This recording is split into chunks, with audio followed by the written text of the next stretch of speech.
Yeah.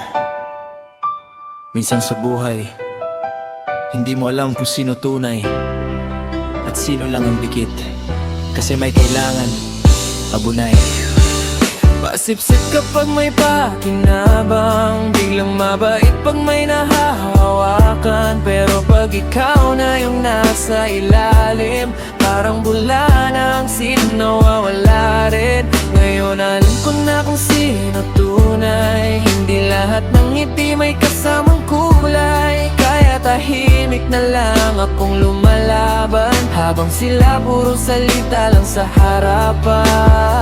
Nung wala pa akong pangalan, walang gustong tumawag sa'kin. Tahimik lang sa gilid habang sila puro hangin. Ngayon may konting ilaw, biglang daming nakikisama. Pero ramdam ko sa mata, hindi totoo ang dala. Konting pera, konting views, biglang idol tingin nila. Pero noong lugmok ako, wala namang nakakita. Kaya natuto akong wag agad magtiwala, dahil minsan yung malapit siya pa palang mang iiwan.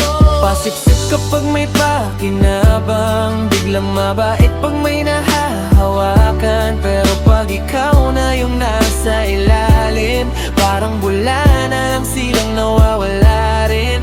Ngayon alam ko na kung sino tunay. Hindi lahat ng ngiti may kasamang kulay. Kaya tahimik na lang akong lumalaban, habang sila puro salita lang sa harapan. Hindi ko kailangan ng peking papuri, mas gusto ko pa yung totoo kahit masakit marinig.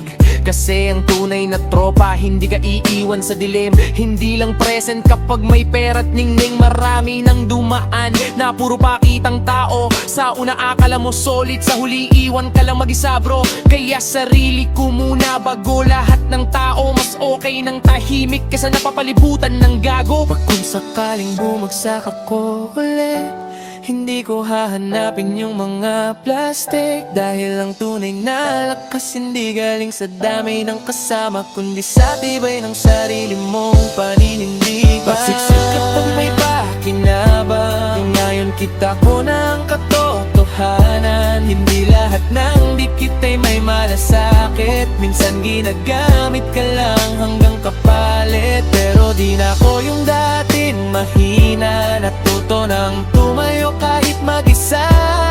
Habang sila nagpapanggap sa liwanag, ako tahimik lang pero lumalaban. Sa mundong puro pakitang tao, piliin mong maging totoo. Kahit kaunti lang kasama mo, ikta, pasigurado kang hindi ka ikabenta. Abunay.